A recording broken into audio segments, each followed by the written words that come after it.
Hi everyone and welcome, this is the Apostate Prophet. I don't know if you have seen the news lately, but Brunei, a tiny country, has just implemented the death penalty for several crimes, like homosexuality and adultery. What also came is amputation, the chopping off of a hand and then a foot for theft. This is how we walk into the future. This law was planned years ago, and about a week ago it was announced again and received worldwide attention. Yesterday it was then implemented, although so many unions and people in the world came together and with all violence and fury and anger to stop human rights abuses, condemned Brunei.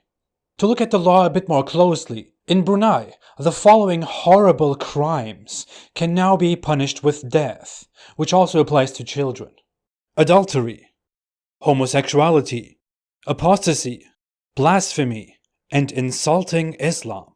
Of course, the death penalty is also applied to equally horrible crimes like murder, terrorism, kidnapping, rape, arson, and so on.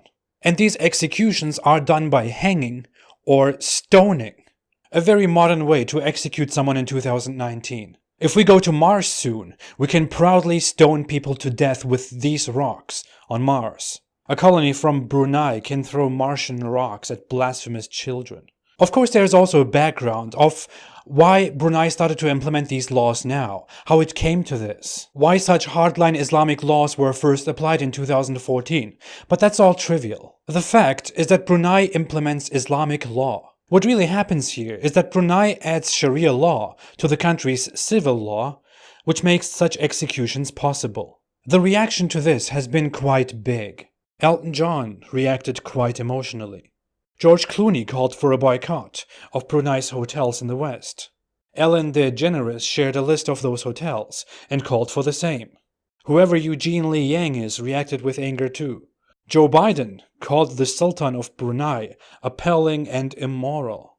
Moreover, the United Nations protested this decision, which is all the United Nations is really good for. Amnesty International condemned it.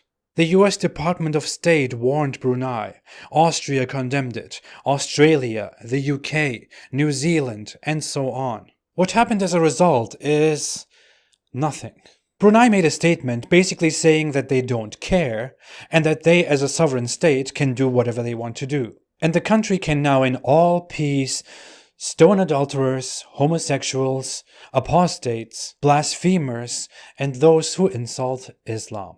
When I saw all this reaction, I kind of thought, well, at least the world is reacting, and not just ignoring such human rights abuses, such barbarism of an Islamic country in the 21st century.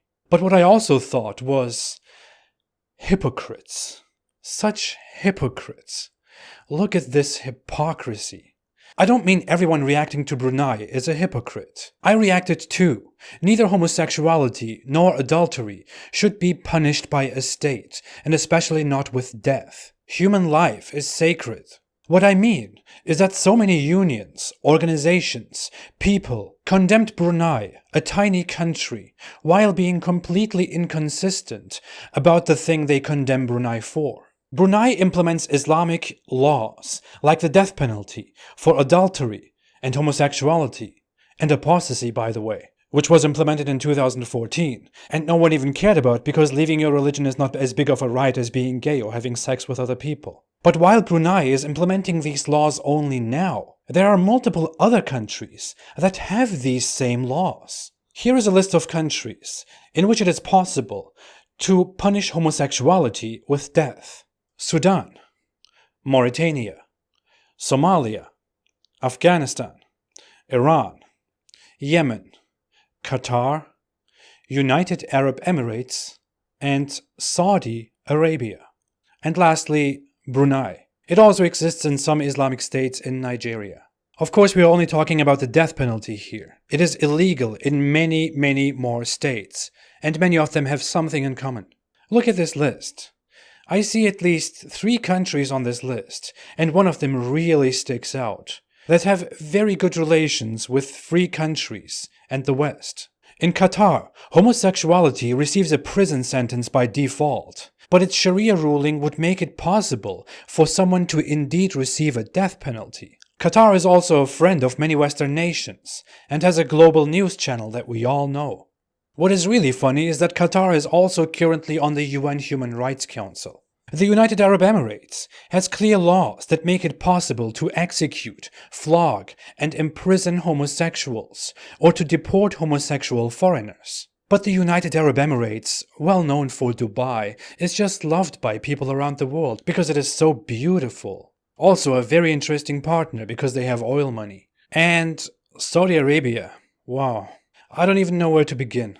Constant friendships with free world countries, massive weapon and oil deals, funds in great universities in the West, and special Islamic propaganda, also known as education, in some of the world's best universities. Or should we talk about how Saudi Arabia was in the recent years elected to the UN Women's Rights Commission, despite treating women like irresponsible children with special needs, despite imprisoning and persecuting human rights activists everywhere, despite equating atheism to terrorism and punishing apostasy with death, and homosexuality with death, and blasphemy with death, or years of torture, like in Raif Badawi's case.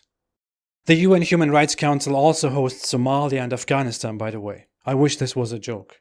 Anyway, lastly, after all this reaction, what motivates a tiny country like Brunei to implement such horrible laws like death for apostasy and adultery and homosexuality and so much more? Is it dangerous online forums where such ideas spread that we need to shut down? Is it violent video games that the Sultan of Brunei played too much? Or is the Sultan doing this because of anti-Muslim bigotry and Islamophobia? Surprisingly, all those things are not the case. It is Islam, the religion of peace. According to the fundamental laws and rules of the Islamic religion, agreed by the vast majority of Islamic scholars, and followed by the regular mainstream Islamic schools of thought, Muhammad let everyone know that homosexuality is punished with death, that adultery is punished with death, and that apostasy is punished with death. Islam seems to be the root cause here, the main problem. I'm not sure.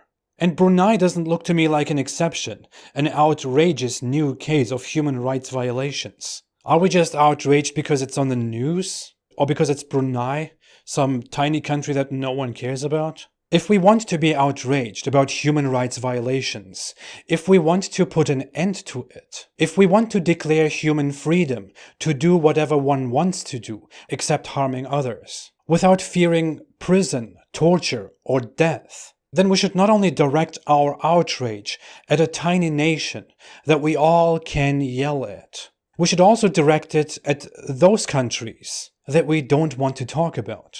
Those countries that make such laws possible in the world and defend them.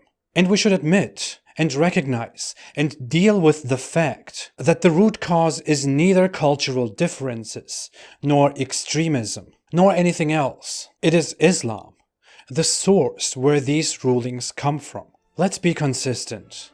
And let's like the video and subscribe. I'll be back soon. Thanks, and stay away from Islam.